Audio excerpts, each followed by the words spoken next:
What is the legacy of Hulk Hogan? It's the question that so many have attempted to answer this week, and there is no succinct way to answer it. The life of a 71-year-old who spent most of it as a public figure and speaking to a mass audience becomes impossible to untangle when so much fiction is baked into the facts. Somewhere along the way, Terry Bollea morphed into Hulk Hogan, and few were able to decipher, including Bollea. For some, he was their gateway into professional wrestling. A real-life comic book hero, a literal cartoon on CBS television, wrapped in the American flag.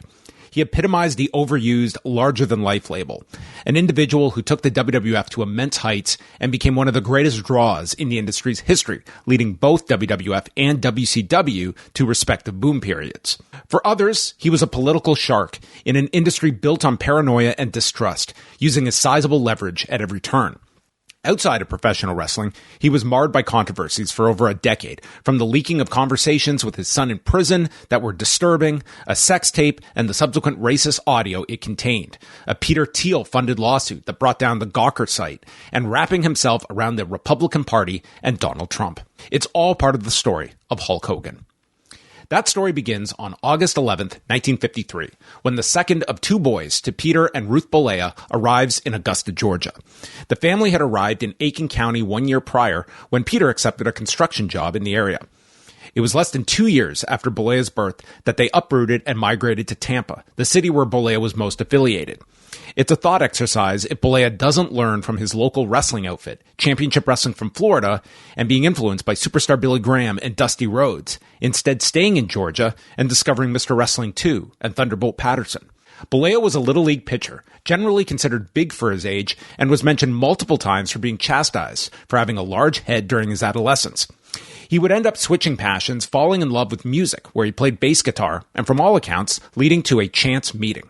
While playing at a gig at the OP, the other place, it's believed that Bollea met Jack Briscoe, and the former NWA World's Heavyweight Champion shared with the Wrestling Perspective in 1996 that he saw the potential right away. Briscoe says, quote, "It was about midnight. I walked into this place, and standing there was Hogan, playing guitar in a band. God damn, if I had that boy, I could become rich." So they went on break. During the break, I came over to him at the table for a beer. He was just so impressive. He was only like 21 years old at the time. I couldn't believe my eyes.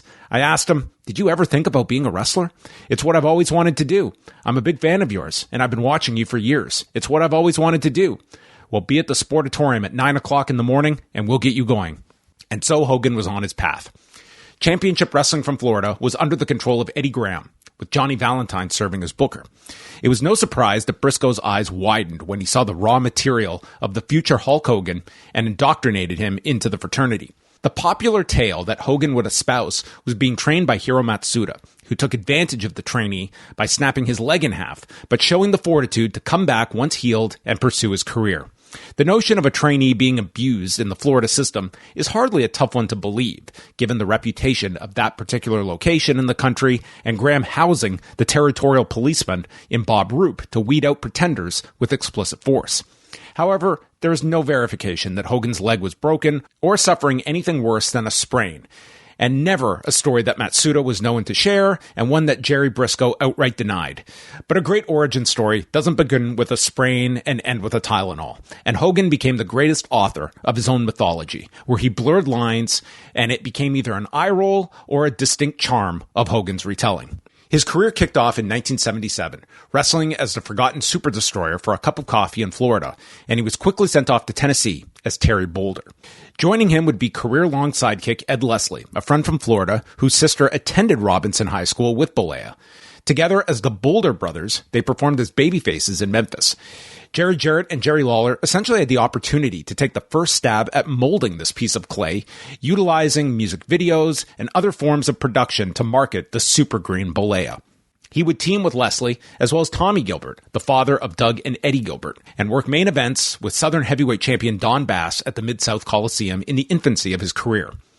Boulder would have stops in Southeast Championship Wrestling and made his way to Georgia Championship Wrestling, where he was rechristened as Sterling Golden. The Georgia stint is a brief one, but it opened the door for Bollea to work with Stan Hansen, Austin Idol, Andre the Giant, and a 22-year-old Canadian export named Bret Hart. Between the strength of Memphis's local television on WMC and Georgia Championship Wrestling's penetration, Bollea was earning more of a spotlight. But in 1979, he also got his first break in the massive media market of New York, being booked by Vince McMahon Sr. After a few squash matches on television at the tapings in Allentown, Pennsylvania, and his latest rebranding to Hulk Hogan, he would wrestle Ted DiBiase at Madison Square Garden, entering the company as the latest heel protege of Classy Freddie Blassie. The arena that Hogan would become forever linked with, making over 50 appearances in, began December 17th, 1979. Top billing that evening was reserved for a Texas death match involving Bob Backlund and Bobby Duncombe, with support from a rare NWA World's Heavyweight Championship match between Harley Race and Dusty Rhodes, and Antonio Inoki wrestling the Great Hossein, aka the Iron Sheik. Hogan defeated DiBiase by stoppage in front of the sold-out crowd, opening the door for 8 additional appearances at the Garden in 1980 against the likes of Dominic DeNucci, Tito Santana, Rene Goulet, Gorilla Monsoon, and Andre the Giant. Despite McMahon's best promotional efforts in 1987 to market Hogan and Andre's WrestleMania 3 contest as a first-time ever meeting, it was not only false, but the two wrestled in stadiums, ranging from Shea Stadium to the Louisiana Superdome, and Andre was one of Hogan's most consistent foes during his first run in New York. A major door opened in May of 1980 as Hogan went to New Japan Pro Wrestling for the first time, where he would become one of the top foreigners that the promotion ever had. For Hogan's purposes, it was a great paying gig and furthered his understanding of working by seeing the adulation exhibited by the fan base toward Inoki. In Japan, Inoki was not the top babyface. He was an idol and a god among his supporters, and a level of popularity that is hard to convey for those outside of Japan during this era. Hogan teamed with Stan Hansen in that year's MSG Tag League tournament, going to the final and losing to Inoki and Bob Backlund. 2 years later, it was Hogan teaming with Inoki as the pair won the same tournament, and Hogan had risen to the grand heights in Japan. Hogan's biggest match at this point in his career occurred August 9, 1980, where he worked with Andre in the mid-card at Shea Stadium in front of 36,295 fans, headlined by the Big Grudge Showdown between Bruno Sammartino and Larry Zbyszko in a steel cage. In the summer of 1980, it was Andre with his arm raised, but few understood how important this program would be over the next decade as the WWF expanded onto network television and into pay-per-view. The aura of Hogan was growing exponentially, and after a recommendation by Terry Funk, he was cast in the pivotal role of Thunderlips in the 1982 release of Rocky III. The big screen exposure and ties to the Rocky Balboa franchise helped usher in the industry's next crossover star, as Bollea would adopt Eye of the Tiger and later work with Mr. T for one of the biggest events in the WWF's history. But before the riches of New York came Hogan's move from the WWF to Vern Gagne's AWA, beginning in August 1981.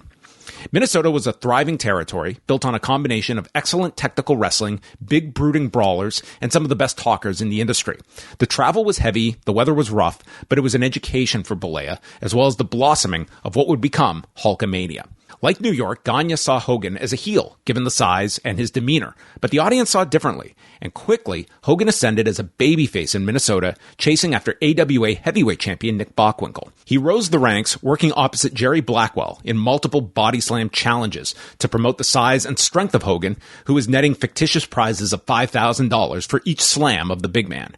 After Blackwell, he engaged in a feud with Jesse Ventura, a man who would be forever disenchanted by Hogan when the latter would squash Ventura's unionization attempt in the WWF. Hogan first challenged Bockwinkel for the AWA Championship in February 1982 in Chicago, and the two routinely ran their matches through the St. Paul Civic Center, constantly coming up with ways for Bockwinkel to narrowly escape with the title, often losing by disqualification. Many have looked back at Hogan's handling in the AWA as evidence that Gagne had no clue what he had on his hands, not placing the belt on this force of nature and allowing McMahon to harvest the fruits that Gagne had planted. It's missing a major point, that as sizable a territory that AWA claimed, Hogan's primary obligation was to New Japan Pro Wrestling during this early 80s period. After 1981, the notion of Hogan losing matches was just about nil. He was protected to such a degree that if it wasn't Inoki or Hansen, there was no way of getting any championship off Hogan had Gagne pulled the trigger. The AWA was quick to merchandise Hogan, which would breed contempt between the two, as Hogan astutely understood his leverage and drawing power and knew the differences that Hogan made on their live event business. The rubber hit the road on April 24, 1983, when AWA staged Super Sunday and built it around the latest presentation of Bockwinkel vs. Hogan and thought to be the long-awaited coronation. With a sold-out Civic Center and adjacent St. Paul Auditorium producing a $300,000 gate, the audience experienced the 1-2-3 as Hogan pinned Bockwinkel and a new champion was crowned. Or was he? Authority Stanley Blackburn invoked the instant replay to reveal that Hogan had thrown the champion over the top rope, thus causing a disqualification and yanking the rug out and eliminating the elation of the crowd. It was the closest Hogan would come to holding the championship and began the countdown to Hogan's eventual exit from the AWA. Meanwhile, in Japan, Hogan's star continued to reach new heights after engaging in one of the biggest matches of his career on June 2nd, defeating Antonio Inoki by knockout. It was a legendary ending where Hogan struck the icon with the Axe Bomber, sending Inoki flying off the apron, and the match was stopped with the idea of Inoki legitimately being hurt and keeping the work under wraps. Hogan became the first to hold the IWGP Heavyweight Championship, which was not like the modern version, but a championship defended annually. Hogan was splitting his time between the AWA and New Japan when a career-altering event took place. On November 4th in Chicago, Hogan was teaming with the High Flyers when he had a chance meeting with WWF photographer Steve Taylor. He was there to take photos for the upstart Victory magazine that WWF was producing and would feature stars from outside of its territory. Taylor conveyed to Hogan that Vince McMahon, who had recently completed a purchase of the promotion from his father, wanted to meet. Hogan was off for the year-end tour with New Japan and would give his notice to Gagne before the big Christmas night show, which he was booked for in an 8-man tag. Gagne either didn't take it seriously or didn't care because he continued to promote Hogan up until showtime, but there was no Hogan and something was up as Dr. D. David Schultz also skipped the event. The pieces fell into place days later as Vince McMahon put his vision into execution mode with several key maneuvers. On December 26th, the Iron Sheik ended the nearly 6-year title reign of Bob Backlund, save for a brief transitional switch with Inoki, and followed with a historically significant event on December 27th at the Chase Plaza in St. Louis, featuring the arrivals of Hogan, Schultz, and AWA announcer Gene Okerlund. McMahon had his soldier to stand at the front line of his plan for national domination, and as the calendar turned to 1984, it was going to be an all-out assault by the younger McMahon to disrupt the industry, with Hogan leading the way. The year kicked off on January 23rd as Hogan ended the Iron Sheik's quick reign and a new face of the company was crowned, doing what Gagne was hesitant to. The difference was that McMahon had no plans of taking the belt off Hogan and would ride this championship wave for the next 4 years. While many promotions were caught with their pants down, as McMahon broke down barriers, raided talent, and outspent for television clearances, there was no one targeted heavier than the AWA. It became McMahon's mission to strip the Minneapolis-based group to its core, going after its top attraction, its lead salesman in Okerlund, down to production and broadcasters, and attempting to strip the AWA of its home broadcaster, KMSP, by offering the outlet 6 figures and getting turned down. Instead, McMahon settled for the AWA's previous home at WTCN to launch Superstars of Wrestling and stage shows to directly compete with the AWA.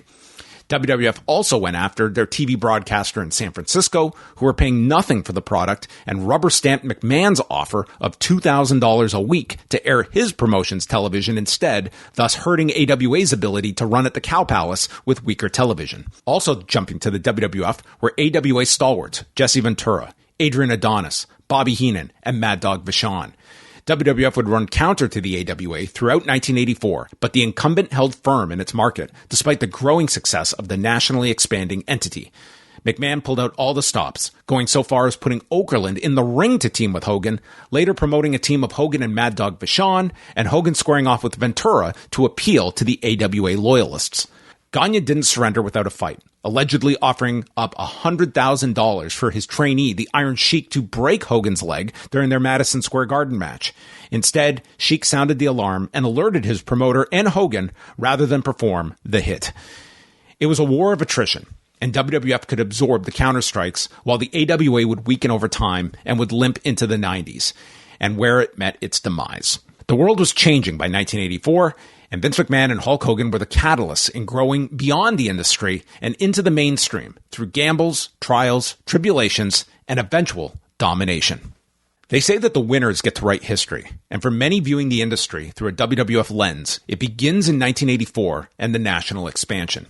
The detailed contrast of smoke-filled arenas and VFW halls housing this fringe form of entertainment with Vince McMahon's presentation of big arenas, network television, and appealing to Madison Avenue sounds great at a NatP convention or to someone without any historical understanding of the business. Whether it was Gorgeous George on the Dumont Network, weekly network broadcasts on Friday night in Japan, Lou Thesz and Baron Michel Leone, Jerry Park in Montreal, or tens of thousands piling into the Louisiana Superdome multiple times per year, that was never part of the WWF narrative of wrestling being a success before the WWF expansion. Professional wrestling went from an industry of multiple territories that thrived with more full-time opportunities for US-based talent into one dominant leader reaching new heights. There was a strong oppositional force in Jim Crockett Promotions. It was on the back end of World Class's peak in Texas, and others trying to make ends meet, with the AWA, Memphis, and Portland among them. The WWF became the name brand in professional wrestling, but there were also fewer options than ever by the ensuing decade. McMahon is often positioned as both a promotional genius and someone who did great harm to the territorial system, and both have merit to a degree. McMahon saw opportunities by getting onto the USA Network and launching All-American Wrestling in August 1983, offering competitors a chance to send tapes of their stars for a national audience and being featured in their Victory magazine. A nice gesture in the short term, but the long game was introducing these talents to a WWF audience to eventually sign them away. The WWF stockpiled by stripping the AWA of its key talents, bringing in Roddy Piper and Greg Valentine from Mid-Atlantic, Paul Orndorff from Georgia Championship Wrestling, Randy Savage and Jimmy Hart from Memphis, Junkyard Dog from Mid-South, and the formula was transparent. George Scott was the booker in the WWF and McMahon's chief lieutenant and helped put the pieces together for the pivotal year in the company's history. Brad Balukjian's book, The Six Pack, gives clarity on the roles of men like Jim Barnett, Joe Perkins, and Jim Troy, who were tasked with getting the WWF into as many television markets as possible, a big gamble where plenty of money was going out with the hope of it paying dividends down the road. It was effective, with the WWF expanding from 24 markets in 1982 to 44 in 1983, and all the way up to 201 by the summer of 1986. Troy served as a conduit to get McMahon in front of USA Network executive Kay Koplovitz and begin a relationship with the network that continues today as the home of Friday Night SmackDown and a streaming deal with Peacock. It was a constant go, go, go mentality, from new markets to break into, added television with Tuesday Night Titans in 1984, taking over Maple Leaf Wrestling in Toronto, taking on territories on their home turf to mixed success, agreeing to purchase Stampede Wrestling, and ending the year with access to nearly 100 markets nationally. The summer of 1984 was pivotal, with a purchase of Georgia Championship Wrestling finalized and WWF assuming the WTBS time slots on the Turner networks and expanding their reach with another national window at a cost of $750,000. The upstart MTV saw the WWF as a great complement to its programming and partnered for the brawl to end it all. The crossover was Cyndi Lauper, who had reached incredible fame and was linked to pro wrestling through the casting of Captain Lou Albano in the Girls Just Wanna Have Fun music video. With Madison Square Garden booked on July 23rd, the WWF and MTV crossover saw Wendy Richter unseat Fabulous Moolah as the women's champion and Hulk Hogan make a title defense against Greg Valentine, generating a 9.0 rating on MTV, the second largest in its short history, but failed to sell out the venue, something Hogan would achieve in 5 of his 8 MSG main events that year. Despite not reaching capacity, the greater focus was on the television reach and was viewed as a home run in that regard, enough to revisit the same experiment in February of 1985 with greater stakes attached, using the war to settle the score as a precursor for WWF's return to Madison Square Garden 6 weeks later for the first WrestleMania. The February special did sell out the Garden, along with the adjacent Felt Forum for Hogan versus Roddy Piper and a huge angle being shot leading to Hogan and Mr. T teaming together to face Roddy Piper and Paul Orndorff on March 31st, along with the involvement of Cyndi Lauper. The 9.1 rating proved the success of the marriage and was as strong of a promotional tool for the biggest gamble the WWF was undertaking. While pay-per-view was in its infancy, the concept of WrestleMania was to present its own supercard with approximately 200 closed-circuit locations booked around the country. They had built a syndication model basically giving away their show, or in many cases, paying the broadcasters to air it, and now hoping to recoup some of that revenue by fans paying to see the big event. McMahon has attested to everything being on the line with this show, and there was incredible risk if WrestleMania had bombed. He was paying out a lot of money on the idea that his product would export across the country beyond the Northeast borders. There were several aces up their sleeves, from reworking their arrangement with New Japan Pro Wrestling so that Inoki's group would have to compensate WWF for talent being sent over, and an eventual sale of the WTBS time slots to Jim Crockett Jr. for $1 million and taking in a profit by the middle of 1985 for some financial relief. Another area of interest between 1983 and 85 saw the WWF staging tours in countries such as Kuwait, Egypt, Bahrain, Qatar, Jordan, Oman, and the United Arab Emirates. And it remains a mystery if there was a significant revenue attached to these tours for the WWF. 1 week prior, roughly 70 of the closed-circuit locations pulled out and gave a signal that this might not work. But through several unique circumstances, the show caught on in the final week, largely through the promotional efforts of the top celebrity, Mr. T, and his tag partner, Hogan. The hosting role for Saturday Night Live on March 30th was scheduled for actor and comedian Steve Landsberg, but he had to pull out during the week, and it opened the door for Hogan and Mr. T to get some last-minute PR for WrestleMania the next afternoon. It was a big success as the show was averaging around a 7.5 rating on NBC that season, and it featured multiple plugs for Mania throughout the broadcast. Not as advantageous was an appearance on the Richard Belzer show that week, where Hogan was coaxed into applying a hold on the host and ended up choking Belzer, whose head bounced off the floor and was seen bleeding as he threw the break in a stupor. It led to a lawsuit, but also added attention when the WWF was hungry for any of it. In the six-pack, former WWF VP of Finance Bob McMullen categorized WrestleMania as a big success that grossed $9 million, and $300,000 of which went toward Hogan. It was a formula that was repeated in 1998 with Steve Austin and Mike Tyson, where the celebrity brought eyes to the company's chosen star and was able to take the casual fan and keep them engaged with the core product beyond the big event. The next step was network television, with the cultivation of a relationship with Dick Ebersol and NBC to launch the popular Saturday Night's Main Event franchise on May 11th in the slot occupied by SNL during one of its off weeks.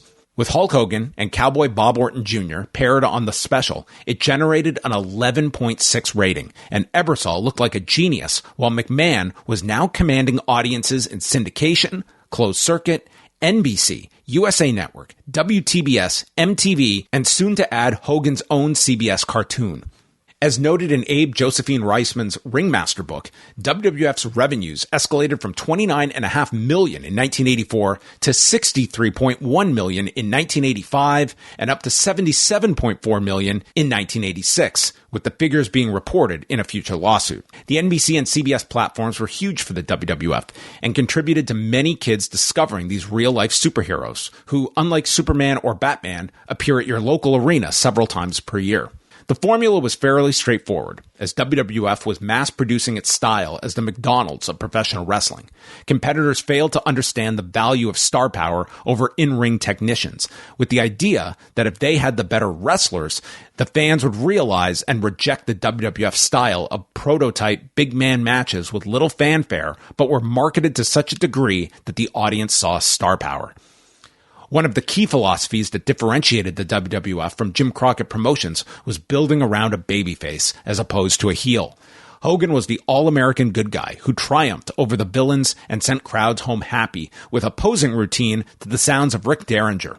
In Jim Crockett Promotions, it was the idea that the babyfaces were built up and constantly chasing Ric Flair throughout the 80s, and whether tonight would be the one where Flair can't escape with the belt. While JCP, later WCW, would soften as the decade ended, in 1985 it was drawing tremendously well with this presentation and using Dusty Rhodes in the lead babyface spot. In WWF, the schedule was historically one of the hardest ever conceived, with the WWF crisscrossing the country before strategic routing was incorporated. So you had talents crossing time zones, needing to look the part, bumping every night, and on a never-ending hamster wheel that had dire consequences for the lifestyle it developed and problems created.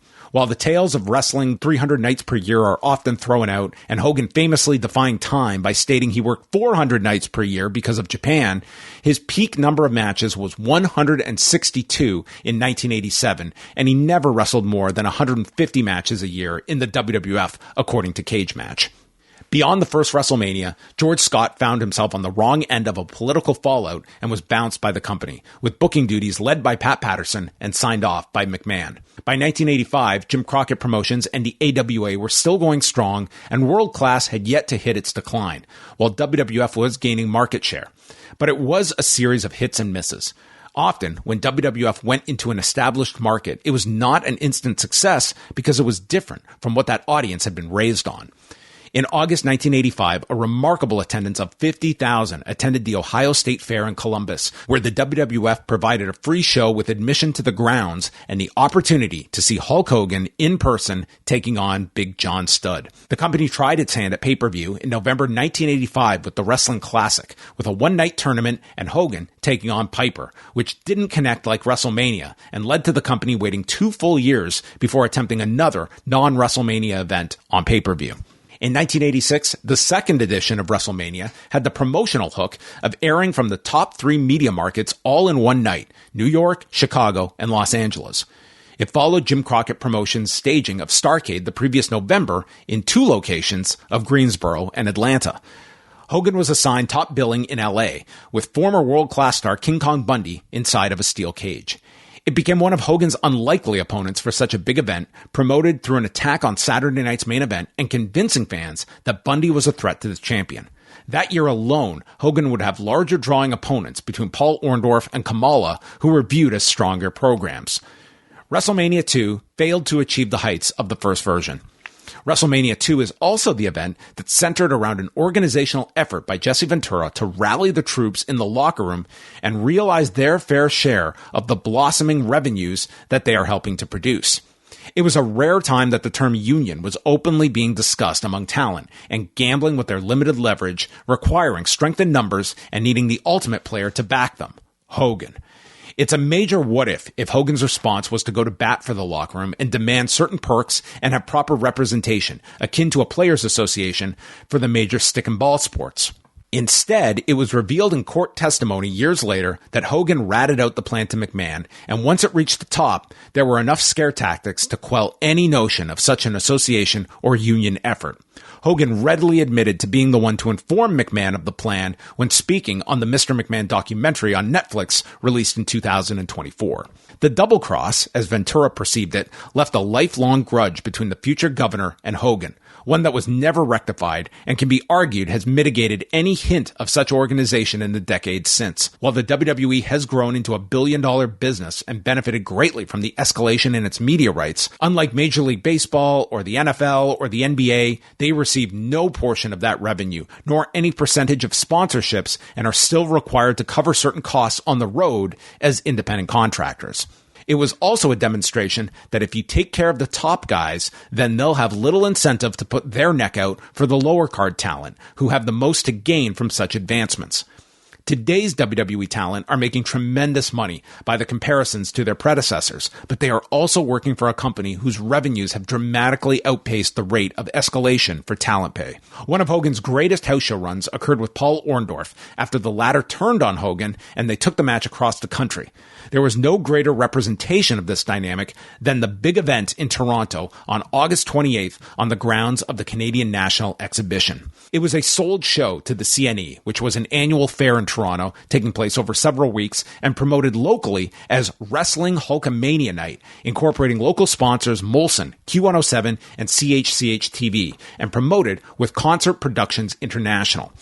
With tickets topping out at $20, an overflow crowd of 64,100 showed up that evening with a paid attendance of 61,470, and others just simply let in due to the overflow and a staggering gate of $800,000 Canadian for what was largely a house show. Even more impressive, the WWF returned to Maple Leaf Gardens only 10 days later for a tag match with Hogan and Piper against Orndorff and Adrian Adonis that drew 13,000. It became an iconic iconic event in Toronto wrestling history, but often puzzling that the CNE never brought back the WWF until 10 years later when the company was far less popular than a decade prior.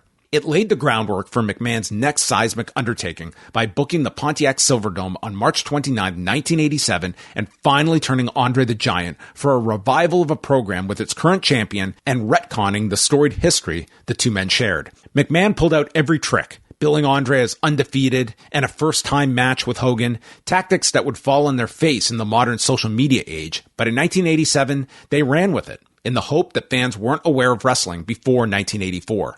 Their first recorded match was all the way back in April of 1979 in Pensacola, Florida, and followed a match the next month in Dothan, Alabama, selling out the Houston County Farm Center. As documented, Andre's health was deteriorating, but another fact lost in the sea of fiction was the long-held belief that Andre had back surgery before the match with Hogan.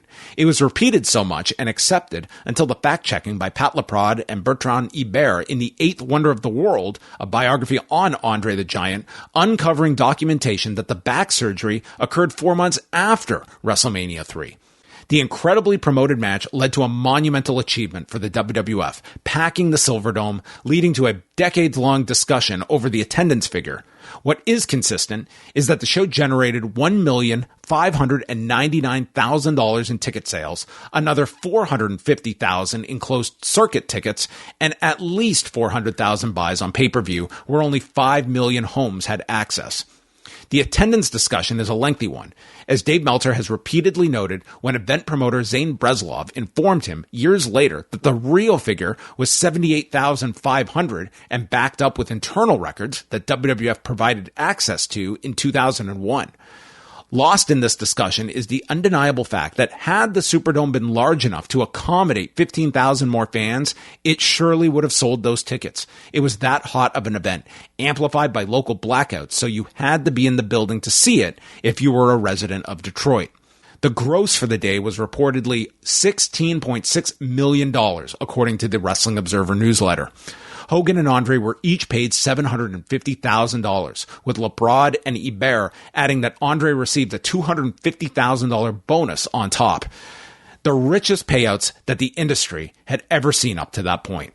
The legacy of the show is impossible to understate. If WrestleMania 1 was Vince McMahon telling the opposition, game on, this iteration of WrestleMania was a signal that it was going to be game over for many of the promoters still operating on the industry norms of yesterday. By the spring, WWF had programming in 90% of the country. It just pulled an 11.6 rating on NBC and packed the Pontiac Silverdome with the industry's largest star. The success of WrestleMania 3 guided the promotion to expand its pay-per-view offerings beyond the annual show. In November, it launched the Survivor Series as a direct counter-programming measure to Jim Crockett Promotions' Starrcade event. It placed the ultimatum on cable carriers to choose one show or the other, but if it wasn't the Survivor Series, they would forfeit the opportunity to carry WrestleMania 4. Only 5 carriers went with Starrcade, and it was a sizable blow to the company. 2 months later, JCP tried to run its Bunkhouse Stampede pay-per-view and was met with opposition through a free USA Network special, the Royal Rumble, which scored an 8.2 rating. One day before the Royal Rumble, Hulk Hogan's reign as WWF champion hit 4 years and saw a company expand from the Northeast to one that had blanketed the country, had distribution on network television, was creating a merchandising machine, and passed the $100 million mark in gross revenue.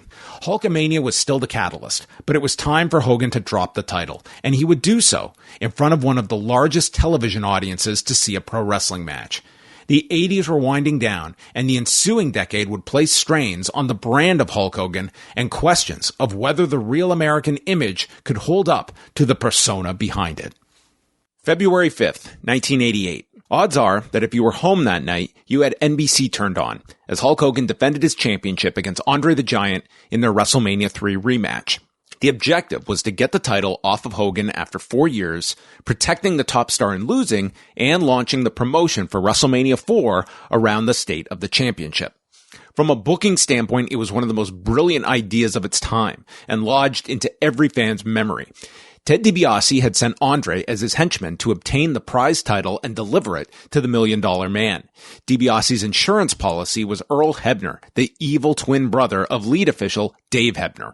Earl had quietly left Jim Crockett Promotions and would make his grand arrival in this match with the story that DiBiase had concocted a scheme involving plastic surgery to create a decoy to replace Dave and count to 3 despite Hogan's shoulder being lifted from the mat. It was a stunning result, as most fans had never seen a world where anyone but Hogan had been their champion.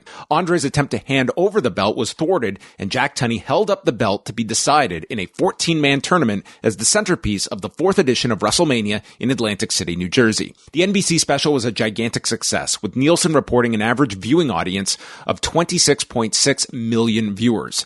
In many retrospectives, you will hear the often cited figure of 33 million viewers, and there's a reason for that.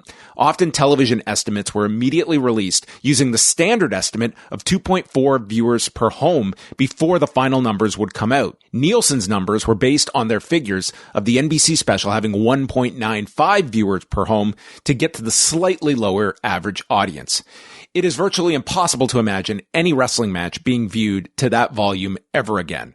At the peak of the Attitude Era, Steve Austin and The Undertaker would attract an audience of 10.7 million in 1999, and the only relevant comparisons would be the biggest matches in Japanese history on broadcast television, which eclipsed the Hogan and Andre match. The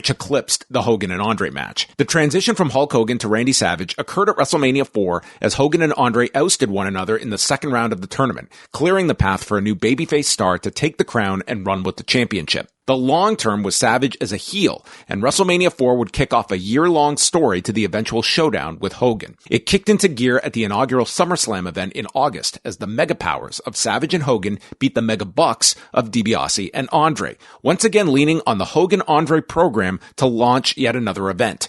In the post-match celebration, a visible glare by Savage toward his partner, revealing his jealousy and possessiveness of wife Elizabeth, was the seed that would bear fruit over the next 9 months. With the support of NBC to hatch the breakup of the Mega Powers, the main event of WrestleMania 5 was set for a return date in Atlantic City and a major grudge match in the headline position. Savage and Hogan would combine to generate approximately 650,000 buys on pay-per-view, a figure WrestleMania wouldn't top again until 1998. For the second year in a row, WrestleMania was also competing against a free cable special by Jim Crockett Promotions, which had recently been purchased by Turner, as its Clash of the Champions special was broadcast from the Louisiana Superdome as Ricky Steamboat defended the NWA World's Heavyweight title against Ric Flair. It was a poorly promoted special, leading to the exodus of Booker George Scott, and only attracted 5,300 fans to the NFL-sized stadium and generating a 4.3 rating on TBS. Hogan was back on top, reclaiming the championship from a red-hot Randy Savage. After WrestleMania, they took the program around the country, with Savage becoming one of Hogan's all-time great opponents. In June of 1989, No Holds Barred was released. The film was the first vehicle built around Hogan and nemesis Zeus, played by Tiny Lister, as the WWF partnered with New Line Cinema. It was not a box office success, but it did introduce impressionable wrestling fans to the term Dookie 5 years before Green Day. WWF did manage to cash in on Zeus with one of its great promotional build-ups for a character to wrestle in the main event of the second SummerSlam that August.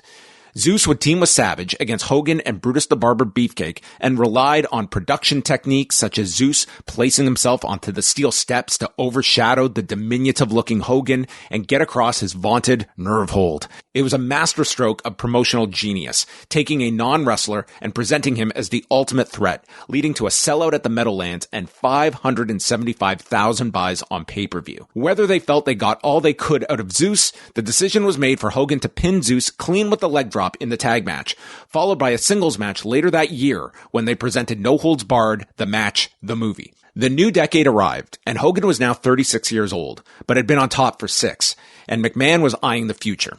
His candidate was Jim Hellwig, aka The Ultimate Warrior, who had come from world-class championship wrestling and protected in short, yet explosive matches fueled by out-of-control promos that were the most intense and meandering, but charismatic nonetheless. The transfer of power was set for April 1st at the brand new Skydome in Toronto, a hotbed for both WWF and Hulk Hogan. This time, there would be no evil twin referee or a dusty finish or any type of shenanigans. Hogan was going to lose clean, and the WWF was going full steam ahead with Warrior as its new top star for the 90s. It's one of the unique aspects of pro wrestling, where what is good for the team isn't always good for the performer. Every star has themselves to protect because their value as a star is only as strong as their perception to the audience. No one was more keenly aware than Hogan of protecting that image at all cost. The performance at WrestleMania 6 was a display of Hogan's innate sensibilities of carrying out the promoter's wishes but keeping the audience wanting more of Hogan. After Warrior's pinfall victory, it is Hogan that laments the loss, holding the title in despair and handing over his prized possession to the rightful winner, walking off into the sunset as Gorilla Monsoon proclaims, "Hulkamania will live forever." Hogan lost the match, but he won the game, and that is the industry in a nutshell. For the fans exiting the Skydome, the story of the night was that Hogan lost instead of Warrior winning. Within months, WWF realized the same. Hogan pivoted in the summer and engaged in a program with John Tenta, Earthquake, which ended up overshadowing the main event of Ultimate Warrior and Rick Rude at SummerSlam in Philadelphia and drawing a comparable number of buys on pay-per-view as did WrestleMania 6. A Warrior-Hogan rematch was never produced, and the Warriors' title run ended in January 1991 with Sergeant Slaughter being used as a bridge to get the belt back to Hogan at WrestleMania 7 at the LA Sports Arena. It was an awkward step back because the audience had been sold on Ultimate Warrior as the evolution of the WWF and a company moving toward the future. Now it was going back, and the Hulkamania surge was waning. A controversial decision to attach the lead heel, Sergeant Slaughter, with Saddam Hussein as an Iraqi sympathizer during Operation Desert Storm left a bad feeling among fans, advertisers, and broadcasters. The glory days on NBC were ending. After the April 27, 1991 edition of Saturday Night's Main Event drew 9.3 million viewers, it was dropped by the broadcaster and would send the franchise to Fox for a short spell before it too dropped the property. The sheen on WWF was deteriorating and was only going to be challenged in the years ahead as Hogan and the company underwent numerous scandals and terrible press. In 1991, Dr. George Zahorian, a Pennsylvania State Athletic Commission doctor assigned to WWF shows, was indicted and put on trial for illegally dispensing anabolic steroids. The trial brought media attention because it was believed that the iconic Hulk Hogan would have to testify. However, lawyer Jerry McDivitt was able to convince the judge that Hogan's testimony would do damage to his character and image, and through that legal maneuvering, Hogan was excused from testifying, although he was named in testimony by Zahorian and repeated by his lawyer in the closing arguments. Zahorian was found guilty and would spend the next 3 years in prison and ordered to pay a fine of $12,700. But the residual effects were felt by Hogan, whose name was linked to steroid use and was akin to a scarlet letter among athletes in this era and the magical wonder drug. Steroids were hardly a new phenomenon and can be traced back decades in usage, even in pro wrestling, but were greatly popularized in the modern era of physiques with no larger avatar than Hogan. Clandestine terms like the look and passing the airport test all became euphemisms for size, often obtained through extreme means and an unofficial rite of passage if you wanted to succeed in the WWF. There was no need for a list of requirements listed on the door. All one had to do was look down the bench at the competing physiques to understand the rules and what equipment was necessary to succeed. The heat on Hogan reached enough of a peak that he agreed to go on the Arsenio Hall show on July 16th, the same day WWF had invited members of the media for a symposium to introduce its plans to invest in a comprehensive drug testing policy. Famous interview saw Hogan admit to the use of steroids on 3 occasions for injury rehabilitation purposes. Like the loss to the Ultimate Warrior, he would admit defeat, but try to keep the audience rooting for its hero and not compromising his image and the business that image supports. It was a letdown and an eye roll for many in the industry who knew the score with Hogan, but none were more aghast than Hogan's previous idol, superstar Billy Graham. It was on Arsenio where Hogan denigrated Graham, who knew Hogan was lying and set out on a vengeful media tour to discredit Hogan and draw further attention to the steroid allegations. Years later, Hogan would have to admit under oath that he lied on Arsenio and first came into contact with steroids in the 70s. The headlines were no longer about the burgeoning business or Vince McMahon as the Walt Disney of professional wrestling. Instead, it was steroids and drugs as business declined and the worst was yet to come. By 1992, the eye test revealed the impact on Hogan as his physique was rapidly decreasing, and reading the room, all sides believed it was best for Hogan to leave the stage, and that was the setup for WrestleMania 8, a retirement tease orchestrated by McMahon and Hogan with the idea that his match with Sid Justice could be his last. The walls were crumbling inside Titanland as a massive sex scandal erupted, placing steroids and accusations of sexual abuse among minors at the forefront of the WWF's image. With the resignations of Pat Patterson, Terry Garvin, and Mel Phillips, McMahon was on the defensive, forced to confront these heinous allegations of ring boys being abused under his watch while his top star was under the gun and heading for cover. Once again, WrestleMania would be used as a transition from Hogan to now the returning Ultimate Warrior, who was back after a suspension for no-showing dates the previous summer. The idea was that WrestleMania 8 would end the Hogan chapter and restart the Warrior version. By year's end, Warrior was gone, a terrible fit for a company trying to exercise a semblance of a competent drug testing policy. After laying low for the next year on the pro wrestling front, Hogan was called to return for the next year's WrestleMania in Las Vegas. As noted in the recent WrestleMania 9 Becoming a Spectacle documentary that WWE released, the company had only sold 2,000 tickets for the event in Las Vegas after 8 days. It needed a shot in the arm, but only figuratively. And plans for a long-term run with Bret Hart as champion were mortgaged in favor of nostalgia and turning back the clock for one more Hogan run. Once Hogan was added to the card for a tag match with Brutus Beefcake against Money Incorporated, the promotion of the event shifted toward Hogan's match as the drawing event above Bret Hart and Yokozuna's title match.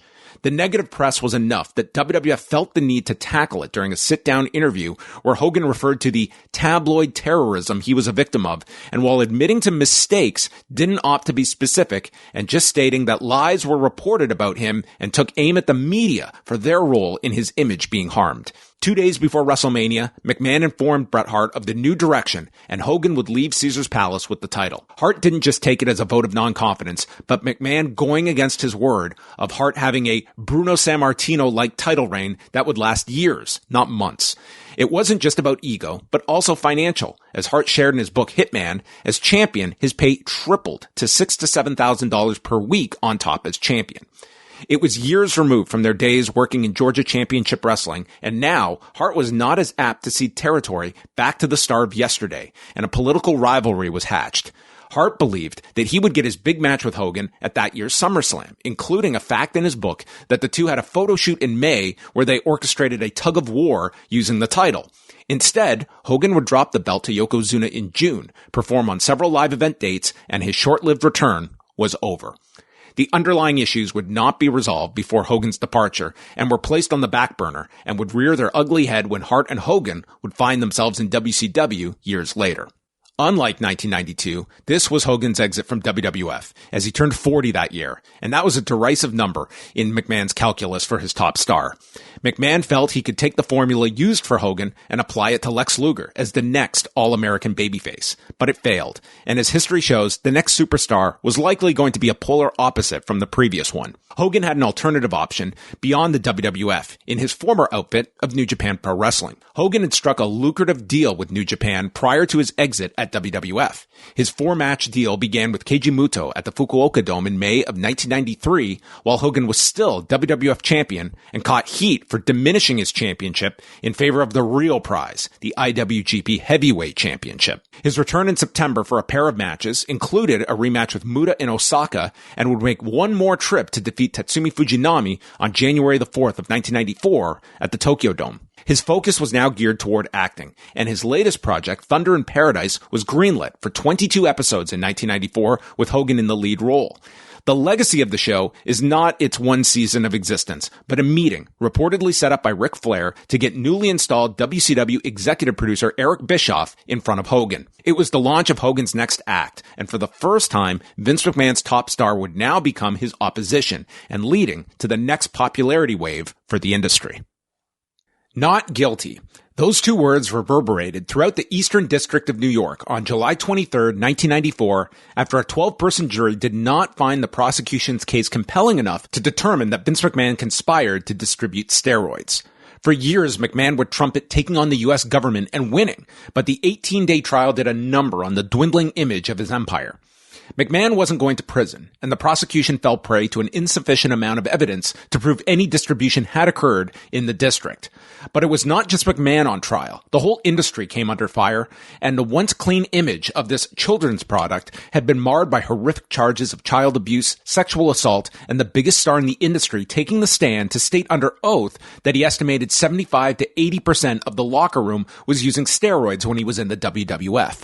Hulk Hogan was considered the star witness for the prosecution and its lead attorney Shawn O'Shea. Hogan was valuable enough to be granted immunity in exchange for taking the stand, feeling he had the information to sink McMahon's defense. When Hogan was under oath, he admitted to discovering steroids around 1976 and denied ever being instructed by McMahon to take steroids or instructing other talent to partake. Hogan admitted to usage while believing it was legal, had steroids shipped to Titan Towers for pickup, and to a friend of his in Tampa, where the two would dispense among them. It was truth-telling time, as Hogan admitted to lying on the Arsenio Hall show 3 years prior, when he claimed to have only used steroids on 3 occasions for recovery purposes. Whether McMahon was upset over Hogan agreeing to take the stand or bitter about his recent signing with WCW, McMahon was furious over Hogan's testimony and cited it as a betrayal. But Hogan provided great cover for McMahon, and the air evaporated out of the sails of the prosecution when their ace in the hole was only a joker. While Terry Bollea left the stand, Hulk Hogan walked out of the courthouse in full promo mode, ushering the media to his pay-per-view match with Ric Flair 2 days later at Bash at the Beach for his WCW debut. The major signing was a coup for Eric Bischoff, grabbing the biggest star in the industry with the belief that his promotion finally had its game changer. Hogan commanded extraordinary leverage and would sign an eye-popping contract, giving him guarantees that no performer had been privy to in the industry's past. The gamble was worth it for WCW. Hogan's deal included 25% of the promotion's pay-per-view revenue that he headlined if it hit $2.4 million. Otherwise, a flat fee of $600,000 would be made out to Hogan. The area of business Hogan's impact immediately was seen was on pay-per-view, where his match with Ric Flair attracted 225,000 buys, the largest number in WCW's history on the medium, and more than its previous 2 pay-per-views combined. A rematch at Halloween Havoc with Flair's career on the line drew another 210,000 buys, WCW's second highest figure in its history, and an increase of 110% from the same event the previous year. Numbers began to settle in 1995, and the initial Hogan bump was diminishing. The new WCW was starting to reflect the cast-offs from the WWF, with many of Hogan's close friends joining the company with varying degrees of success. Booker Kevin Sullivan had to serve multiple masters, but none bigger than catering to Hogan, who held the greatest influence as the Golden Goose.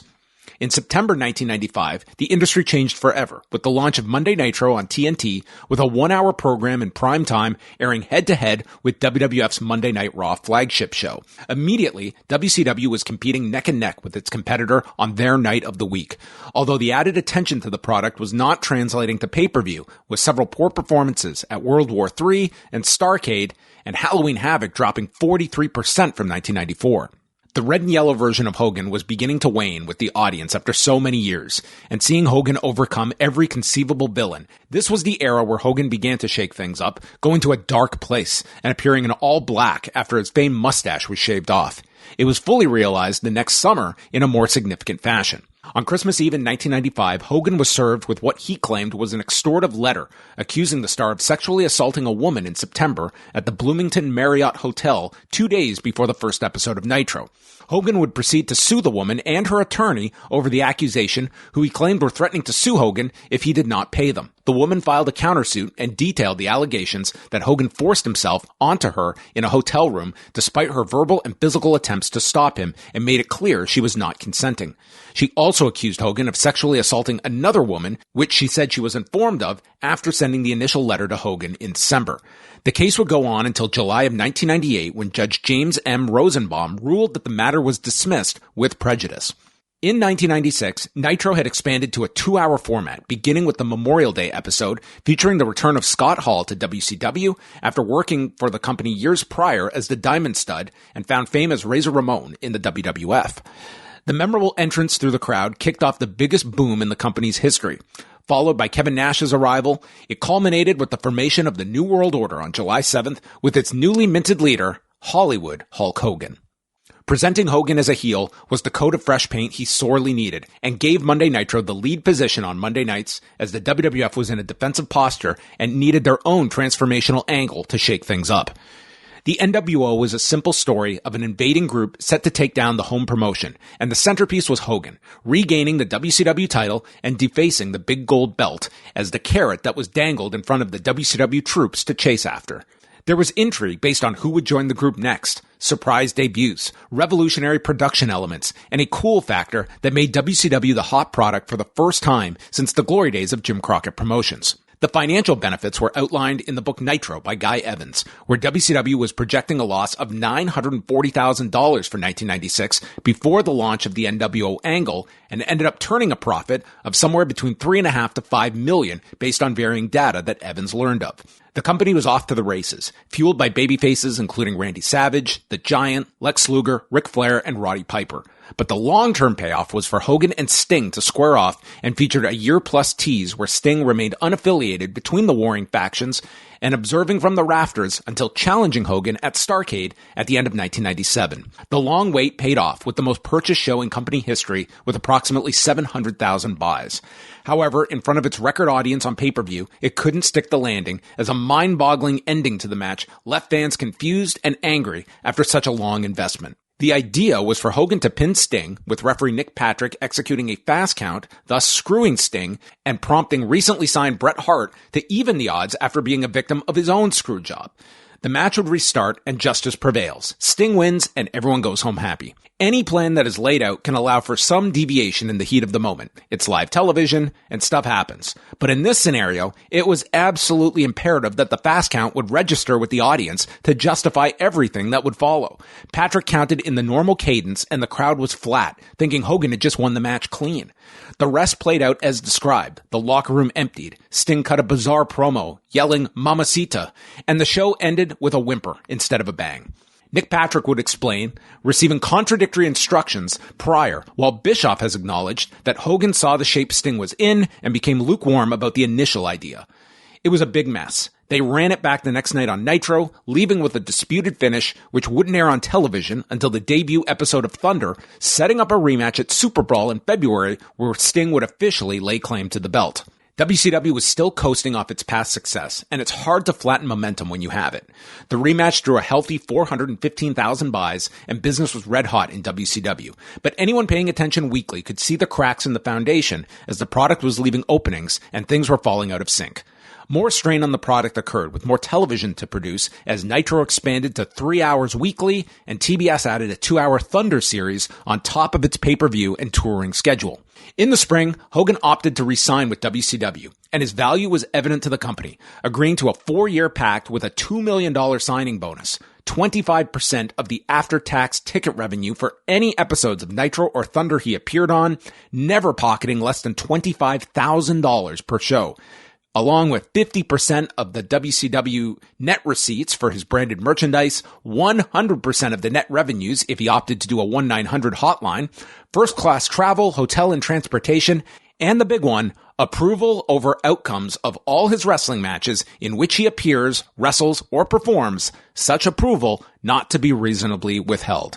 It was a contract that reads so audacious that you cannot fathom the power he commanded in 1998 and what he meant to WCW for retention. But they could not risk the idea of Hogan going to the competition. Sting's reign was short, with the belt back on Hogan by the spring, but now another big babyface had emerged in Bill Goldberg and became the next star to push. Fueled by an undefeated streak, quick and explosive matches, and a great look and presentation, it's no surprise that the former Atlanta Falcon caught on so quickly. By the spring of 1998, it was undeniable, and with the Georgia Dome booked for the July 6th episode of Nitro, it drew over 41,000 fans and witnessed Goldberg unseat Hogan for the championship in one of the most memorable moments in the show's history. Both WWF and WCW were on fire by the summer of 1998. And WCW had just launched a new top star into the stratosphere with a strong supporting cast. But the follow-up negated the impact of Goldberg's win, as Hogan remained the top attraction who would headline the next 2 pay-per-views and take the central focus for Halloween Havoc with a rematch with the Ultimate Warrior. Between July and losing the title in December, Goldberg headlined 1 pay-per-view, despite being the biggest star in the company and representing its future. After disappearing from television through the fall, teasing a bogus run for President of the United States, Hogan returned for the next Georgia Dome show on Nitro on January 4th, 1999. After Goldberg was arrested, his rematch with new champion Kevin Nash was changed to Nash defending the title against Hogan and ending with the finger poke of doom and the latest reboot of the NWO. It was a disastrous night for WCW, cheating the crowd out of the Starrcade rematch and instead delivering a farce where they were the punchline. It was reflected in the return to the Dome that summer when attendance and the live gate dropped dramatically. Hogan disappeared for knee surgery in the spring of 1999, returning to a WCW that was flailing and had been usurped by the WWF every week and had caught fire over the past year. The decision was made to go back to the future, reinstalling the red and yellow version of Hogan after a babyface turn earlier in the year. The main event scene was bleak, consisting of Hogan, Savage, Nash, Sid, and Sting, and a product presenting yesterday against a competitor creating the stars of tomorrow. Bischoff was sent home in September, opening the door for the arrivals of Vince Russo and Ed Ferrara, the former writers at WWF, who were going to bring their adult-themed stories to conservative WCW. Their first order of business was booking the Halloween Havoc event and having Hogan lay down for his match with Sting in another middle finger to the audience that may have just paid for the show based on the advertised main event. Hogan was off television, and Russo was sent home within 4 months of his start. In Guy Evans' book, he charted the difference, where Russo's period overseeing Nitro in 1999 would average a 3.21. That was down from a 3.24 over the previous 13 weeks. Thunder averaged a 2.25, up from a 2.24 over the past 10 weeks. And pay-per-view buys under Russo grew from a buy rate of a 0.41 to a 0.43. WCW would post a loss of $11.5 million in 1999. Hogan's next return was in February of 2000, and it was under a committee led by Kevin Sullivan, an ally of Hogan's, and went back to the tried-and-true presentation of the red and yellow Hogan taking on the heel of the month, from Lex Luger to The Wall and the latest rendition of his matches with Ric Flair. The final days at WCW were run by a returning Russo in April, while Bischoff was brought back as a consultant. Hogan tried to update his character, wearing all black with a biker presentation and using the acronym FUNB. Fuck You, New Blood, as a shot at the warring group of young and some older babyfaces challenging the Millionaires Club, including Hogan. The breaking point was Bash at the Beach in July, where yet again they booked a finish where one of the advertised headliners would lay down. This time, it was WCW champion Jeff Jarrett, and Hogan was the one who was awarded the belt. Later in the show, Russo cut a scathing promo on Hogan, obviously going beyond the approved limits, and Hogan was done, filing a lawsuit for being double-crossed on the promo, and the plan of a big showdown match between Hogan and the new champion being thrown out the window.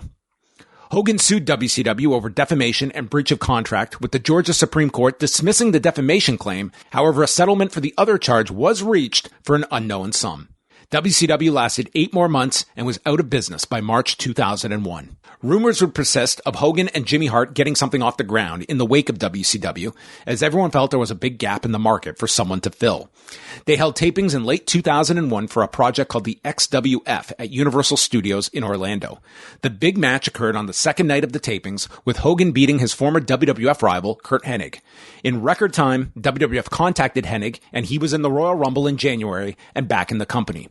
In December, Hogan's father, Peter, passed away, and while speaking with Brian Solomon for a WWF project, Hogan stated that Vince McMahon reached out to him to offer condolences. The discussion moved toward a return for Hogan to the company that he had not set foot in for the last 9 years. The door had been opened, and Hogan was ready to return to the WWE. The industry had undergone dramatic changes by 2002. Gone were WCW and ECW, and by extension, any true competitors to the market leader. Vince McMahon won the war, but the game continued, every week, for multiple hours, always with another pay-per-view to sell and a star to market. It was considered a layup that McMahon would be able to author the easiest wrestling story ever handed to him, WWF versus WCW, for various reasons, from refusing to upset its pay structure and morale by paying top dollar for the biggest names, still fighting a war that had ended, and an inability to see their competitors as equals. It was a failed concept that generated one exceptional pay-per-view figure and fizzled its way until the last rights were read in November 2001. Major names from WCW stayed at home, many collecting money still owed to them from their previous deals and banking it. Near the top of the list was Hulk Hogan, but it was no longer 1986, and whatever value the former megastar brought to the table, his WCW rep also carried a liability.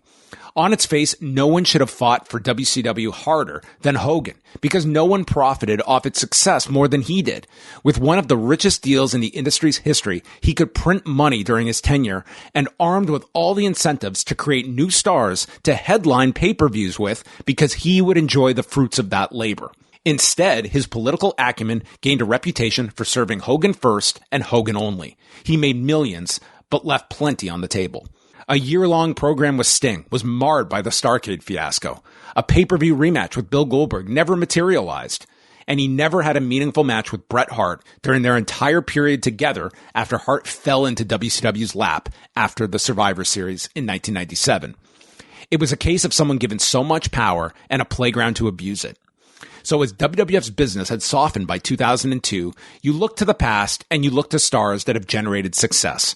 It was time for McMahon to set aside personal feelings and professional concerns to make the deal with Hogan. There was plenty of animus built up since his departure, from the lingering feelings by McMahon over the steroid trial, openly mocking Hogan with the use of the huckster character when the company was clawing at WCW, and McMahon going so far as to claim that Hogan was, quote, not as big as he thinks he is during a 1998 interview on TSN's Off the Record. But business is business, and McMahon felt it could be achieved with Hogan, and vice versa. Hogan wasn't coming alone, as Scott Hall and Kevin Nash were part of the package, as McMahon would take his next shot at putting a WCW creation on his screen, one with similar results as The Invasion. The three arrived on screen at the No Way Out event in February, but it was only the appetizer for the next night's episode of Raw in Chicago. Hogan was met by The Rock in the center of the ring with an electric response, setting up the pair's match at WrestleMania. Hogan's first in 9 years and a dream match scenario. You could say there wasn't a bigger match to make, but there was, in the form of Steve Austin.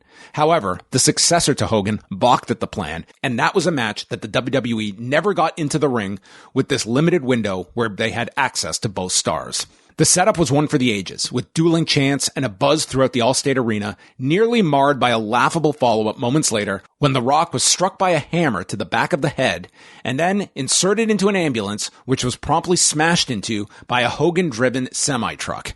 The Rock lived, but thankfully the memories of this angle largely perished, and the memories are reserved for the magic that occurred in Toronto on March 17th and Hogan's return to one of his greatest cities. Many would point to the WrestleMania match as one of Hogan's last great moments, where the Toronto audience backed the 48-year-old, and with an atmosphere few Mania matches have ever experienced, it launched Hogan's nostalgia run.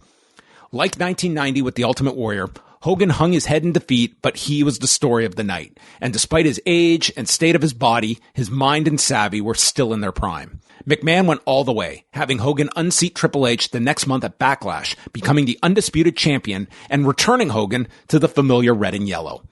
The NWO faded, with Hall fired within months over his behavior on an international flight, and Kevin Nash succumbed to a torn quad injury in July, leaving Hogan by himself. The championship run felt like a step too far, and a byproduct of the previous years was a certain level of quality in the company's main event picture that Austin, The Rock, Triple H, Kurt Angle, and Chris Jericho had elevated it to, and thus Hogan could not compete at that level bell to bell. He quickly dropped the title to The Undertaker in May, and then would go on to feud with Kurt Angle, formed a team with Edge, wrestled Chris Jericho, and put over Brock Lesnar in as strong a way as possible in Lesnar's lead-up to his own championship win at that year's SummerSlam. It was a run that exceeded expectations, with Hogan losing clean on multiple fronts. Fans got the nostalgia run out of seeing Hogan one more time in a WWE setting. And fans got the nostalgia run of seeing Hogan one more time in a WWE ring. Of course, Hogan was also very aware of the talent he was putting over and had expectations that the loss to Lesnar would be reciprocated with a win over the rising star later that year. McMahon was hell-bent on moving forward, and Lesnar was his project that year with no plans of having his former star pin the current one. Hogan learned the art of absence would make the heart grow fonder. He left in the summer of 2002, resurfacing for WrestleMania season and setting up a program for the inevitable match with Vince McMahon. On a show stacked with Kurt Angle against Brock Lesnar, Steve Austin versus The Rock, and Shawn Michaels versus Chris Jericho, the program pushed hardest and receiving top billing in the promotional material was Hogan versus McMahon. The show's performance on pay-per-view was a lesson. 560,000 buys and a decrease of 35% from 2002. It was WrestleMania's lowest figure since 1997 and would never hit that low of a number during the pre-WWE Network era. While McMahon was a tremendous on-screen character, there were enough instances that paying to see McMahon wrestle was a tougher ask than watching him on weekly television. In February of 1999, McMahon and Austin had the hottest feud in years, and when they finally had a match on pay-per-view, it did a very good number with 455,000 buys, but it was topped that very same month by a Hogan versus Flair main event at WCW's Super Brawl. After beating McMahon at WrestleMania, Hogan spent the spring underneath a mask as Mr. America, as an updated version of the Midnight Rider. His next absence occurred after a June taping at Madison Square Garden, and Hogan disappeared, despite teases of McMahon putting his hair on the line in the future, an idea he held on to for several years. During this period, he flirted with the upstart NWA TNA promotion out of Nashville, going so far as to shoot an angle with company co-founder Jeff Jarrett after Hogan worked a match with Masahiro Chono at the Tokyo Dome in October 2003. Hogan never made his way to TNA during this period, but while out of sight, the company wouldn't be out of mind when Hogan needed a fallback plan years later. He returned for his induction into the WWE Hall of Fame in April of 2005, which focused on the stars of the first WrestleMania and naturally segued to his next performances. He teamed with Shawn Michaels against Muhammad Hassan and Shawn Daivari and set the stage for a turn by Michaels on the 4th of July edition of Raw to create another first-time match. Michaels flipped to the heel role and did some of the best character work of his career that summer. And the idea was to do a multi-match series with Hogan, but the two were in political opposition and each carried a lengthy amount of baggage, producing one of the hysterical and yet unprofessional showings in a major match. Michaels was to lose the match and proceeded to oversell Hogan's aging offense in comical fashion that would have been viewed as a physical protest. Michaels defended his performance, stating it was the way he always oversold as a heel. To the men's credit, the show was a massive success, drawing 640,000 buys, doubling the previous year's amount for SummerSlam. Michaels cut an unflattering promo on Hogan the next night on Raw, and there was no follow-up match that would occur between the men. Hogan returned the next year, defeating Randy Orton at SummerSlam in a mid-card program designed to promote Hogan's new reality series, Hogan Knows Best, and incorporate daughter Brooke into the story. It would end up being Hogan's last match ever with the company. Once again, Hogan and McMahon would find themselves at odds. In January 2007, while Hogan was on the air with then-friend Bubba the Love Sponge, he took a call from Ann Russo at WWE. She was unaware she was on the air and started asking Hogan about who he thought should be inducted into the company's Hall of Fame that year in Detroit. And she started running names by Hogan that they were considering. Reportedly, McMahon was furious over this breach by Hogan, and there was another Cold War between them that lasted years. While his wrestling days were becoming fewer with each passing year, Hogan's attention was directed toward his daughter Brooke and making her into the next Britney Spears. They found Hogan Knows Best as their vehicle for Brooke, although it placed an enormous strain on the family. Hogan had been married to Linda Claridge since December 1983, tying the knot right before his return to WWF in St. Louis that month. The two had Brooke in May of 1988 and Nick in July of 1990. The strain on Hogan's marriage was growing, and in 2007, Hogan would make a decision that would irreparably harm his career and the image he had crafted for decades, the true effects of which would not be realized for years to come. More family strife occurred in August 2007 when son Nick was behind the wheel of a Toyota Supra with friend John Graziano as a passenger and smashed into a median. Graziano, who was not wearing a seatbelt, suffered a traumatic brain injury and would require full-time assistance for the rest of his life.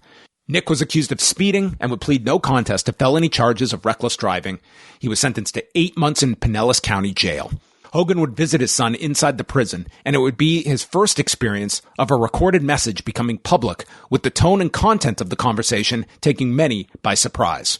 Hogan is heard in a May 2008 recording, frequently using the N-word to refer to his son Nick, and a portion of the transcript coming out in the media. Beyond Nick's prison sentence, Hulk and Linda's marriage deteriorated, and after 25 years, they filed for divorce, which was a costly one for the former wrestling headliner. Hogan Knows Best ran for 4 seasons on VH1, but tore his marriage apart, and Hogan was now seeking new entertainment vehicles to latch his aging star power, from an American Gladiators reboot to Hulk Hogan's Celebrity Championship Wrestling. In November 2009, St. Martin's Griffin released his second book, a follow-up to his 2002 release, both of which had strong arguments to be shelved in the fiction section of any library. Reeling from the financial burden of the divorce and frozen out of WWE, it seemed that Hogan's options in the industry were limited, until TNA Wrestling came calling, looking for its savior, as Hogan found his. By late 2009, Hulk Hogan's personal life had been turned upside down as he reeled from the impact of a divorce. His son had undergone prison time for his role in a car wreck that left John Graziano with permanent brain damage, and the Hogan brand had become attached to tabloid celebrity culture. Physically, Hogan was a shell of his former self, and while the outside world was poking fun at the Hogan name, the wrestling industry still held him in reverence as memories die hard. With partners, Hogan staged a tour of Australia in November 2009, working with longtime friend and foe Ric Flair on each night of the four-city tour. Hulkamania, Let the Battle Begin, was an attempt to deliver Hogan to a country he had not wrestled in since 1986 and was enough of a draw to get a local television deal for the events. The tour was marred by Hogan suffering a hip injury on the first night, but he gutted his way through 4 matches with Flair over the week-long tour. Attendance was paltry, and it became a one-and-done attempt. Before taking off for Australia, a press conference was held at the theater at Madison Square Garden as TNA president Dixie Carter introduced Hogan and Eric Bischoff as the newest additions of the company. TNA had grown out of a weekly pay-per-view format in 2002, narrowly escaping death within its first few months of operation, finding television partnerships on Fox Sportsnet and landing a big spot on Spike TV in October 2005. Company co-founder Jeff Jarrett has stated that TNA reached profitability in 2007 after expanding its weekly Impact program to 2 hours in prime time on Spike and had its most profitable year in 2009. They opted to put all their chips on the table by spending on the services of Hogan, as Dixie Carter took a central role. Jarrett was placed in a powerless position as minority owner, providing his role strictly as talent during the 2010 period. On January 4th of 2010, TNA ran a 3-hour edition of Impact promoted around Hogan's first appearance in the Impact Zone while going head-to-head with the return of Bret Hart to WWE on Monday Night Raw. It was the most watched episode of TNA in its history, averaging 2,190,000 viewers and peaking at over 3.3 million viewers for a segment involving Hogan, Bischoff, and their former NWO compatriots. TNA revamped its image overnight, ditching the 6-sided ring for the traditional 4 sides, adding the likes of Jeff Hardy, Ric Flair, Val Venus, and even the Nasty Boys to the mix, and getting rid of people like Christopher Daniels, who was fresh off a set of main events on pay-per-view. In March that year, they made the permanent move to Monday nights and were slaughtered against WWE, opting to revert back to its Monday night slot before the summer and waving the white flag. Hogan was promoted as its biggest star, but was so physically limited that he would only wrestle 4 times over those 4 years with the company, his first being a tag match with Abyss against Ric Flair and AJ Styles that went just over 2 minutes. TNA thought it was WCW in 1994, and Hogan would open the company to a larger audience, more marketing opportunities, new sponsors, and compete with WWE. The reality was that the brand mortgaged its identity to become a facsimile of a version of pro wrestling they had experienced and lived through while incurring tremendous expenses with talent costs, touring the country, and failing to grow that audience. The Hogan saga with Gawker would begin while at TNA, when the irreverent site would post a clip of a sex tape involving Heather Cole, the now ex-wife of Todd Clem, aka Bubba the Love Sponge. The act was filmed in 2007, unbeknownst to Hogan, after his marriage to Linda had broken down and with the approval and encouragement of Bubba. Later, a portion of one tape shows Bubba speaking to Heather afterward, suggesting that the tape could be their retirement, referring to the value of catching Hogan having sex on tape. All the while, Hogan and Bubba would espouse a friendship that had been widely known for years. Bubba would state that the DVD was stolen from his office and was labeled Hogan. While rumors persisted of potentially damaging content involving another tape, the first Gawker story in October 2012 was essentially contained to this famous pro wrestler caught having sex on tape, which would prove embarrassing, but not enough to sink his cachet with the wrestling audience or business partners. Hogan was forced to address the controversy head-on as he had been scheduled for major media in advance of TNA's Bound for Glory show that same month, and it was the topic everyone wanted to address. Hogan initially sued the Clems for invasion of privacy, and a settlement was quickly reached. Hogan's biggest target was Gawker, and kicked off a years-long legal fight where Hogan was not deterred when a federal court found that Gawker did not violate any copyright laws by posting the clip. Instead, he would go to a Florida state court, which would lead to the site sinking and create a major chilling effect for future journalists based on the jury's decision.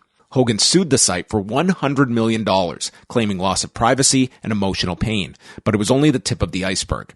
After 4 years, Hogan memorably left TNA, filming one final scene in the Impact Zone as Dixie Carter clung to his leg, begging the star not to leave her company.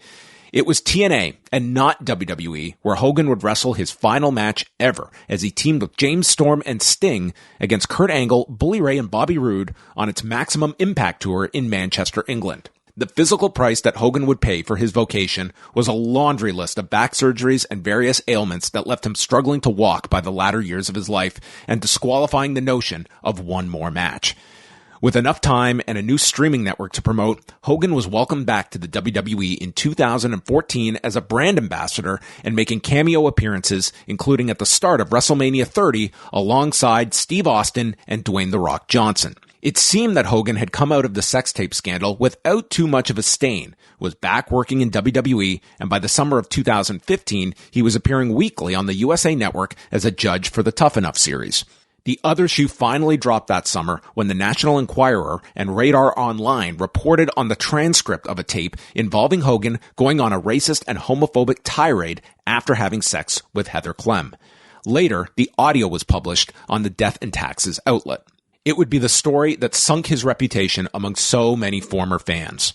The tirade was aimed at Cecil Barker of Sobe Entertainment and his son, who Hogan believed was dating Brooke.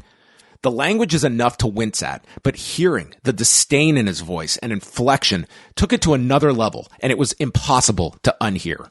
WWE immediately cut ties with the radioactive star, and he was essentially erased from any mentions on screen, replaced by The Miz on Tough Enough, and the promotion created as much distance as possible. Hogan's damage control included an apology issued to People magazine, stating, 8 years ago, I used offensive language during a conversation. It was unacceptable for me to have used that offensive language. There is no excuse for it, and I apologize for having done it. This is not who I am. I believe very strongly that every person in the world is important and should not be treated differently based on race, gender, orientation, religious beliefs, or otherwise. I am disappointed with myself that I used language that is offensive and inconsistent with my own beliefs. End quote. It was a reckoning for fans and colleagues alike, many of whom were experiencing the death of this real-life superhero in a way that they would never have to confront regarding a Marvel or DC character. In the world of celebrity, second, third, fourth chances are at many stars' disposal if they opt to take them. Hogan was a unique example because so much of his persona was baked into the art of the con. Whether it was embellishing facts and figures to prop up his image, creating a mythology out of pure fiction for maximum effect, or just ludicrous statements that undercut the basic logic capacity for his audience. Hogan was a lot of things, but sincerity was not a familiar trait, and now, in his darkest moment, sincerity was desperately needed, and it was coming from a man who was never able to convey it. Years later, as is always the case, WWE softened its stance, and when it was safe to venture back into the Hogan waters, they did, and brought him back in 2018. The disgraced star did himself no favors during a famous locker room meeting with the talent to address the elephant in the room, but reports emerged that the tone was not one of regret, but painting himself as being caught on tape and warning the talent of the dangers in the digital age. Fans were forced to either separate Hulk Hogan from Terry Bollea or acknowledge that their childhood hero wasn't what he presented on screen, and it became a major anchor to Hogan's legacy up to and including his death. While on the outs at WWE, Hogan continued his lawsuit, and it climaxed with the trial in 2016 with a jury awarding Hogan $140 million and eventually settling with Gawker on a figure of $31 million, but the site is unable to post the necessary bond to pursue an appeal and thus would have to declare bankruptcy under the burden of the judgment. Like a wrestling angle, there was a Wizard of Oz figure financing Hogan's legal battle and would be revealed as billionaire Peter Thiel, who long held a grudge against Gawker, initially spurred on by the site's outing of the tech giant as a homosexual. Today, journalists across the U.S. are living with the realities of reporting on powerful figures with lawfare at their disposal, whether it's the Iowa pollster Jay Ann Seltzer, ABC, George Stephanopoulos, or the Wall Street Journal. There are legacy media outlets that can afford to defend themselves or afford 8-figure settlements, but plenty more cannot. It has been a chilling effect when a journalist is faced with this level of legal ramifications and opts to avoid reporting on such a story to begin with. Gawker was far from without fault, and many can merit the newsworthiness of a sex tape where one of the individuals is filmed without their consent, but a worldwide celebrity unleashing racist and homophobic slurs would qualify. Like the Donald Sterling case in the NBA, you can both agree his privacy was violated while also not absolving the individual from what was said. In the past year, Hogan would attach himself to the Republican Party, and he became a featured figure at the RNC in 2024. This was an audience that embraced Hogan, warts and all, and for whom he owed no apologies to. And in his passing, it has been that side of the aisle that has rigorously celebrated the good and minimized the mistakes. Hogan's legacy was never the same after this incident, and in a digital world, it is far more difficult to escape controversies where the results are shared and accessible within seconds. For someone who lived for the pop and adulation, his final moment in front of a WWE audience was being booed out of the arena, a collective vote among the current fan base that it was ready to move past Hogan as a central figure in this new Netflix era that the show represented. And then it all ended on July 24th, 2025. Amid rumors and speculation from Bubba the Love Sponge that Hogan's health was dire, those around Hogan's orbit kept the news private, and yet another instance of what was fact and what was fiction surrounded Hogan. His death has forced his audience to decipher the question of who this man really was. It was impossible to know when the red light was on, and in this current climate, there was always a red light, always an audience, and therefore another person to sell to. It was appropriate that his death only divided people further, tasked with the chore of picking a side to honor or dismiss his passing. Like Hogan, the answer was never an easy one, and encompassing Hogan's life is not a simple task. While we can mourn the memory of a man who brought entertainment to many, provided great services through his charity work, and grew the industry, he was also a man of many faults, and there are consequences for those actions. Over time, Terry Bollea and Hulk Hogan became one and the same, and disentangling the two was impossible. For some, they must do so to preserve the make-believe world rather than confront reality. We can throw out words like complicated, but that's just the problem. For many, there is nothing complicated about this at all.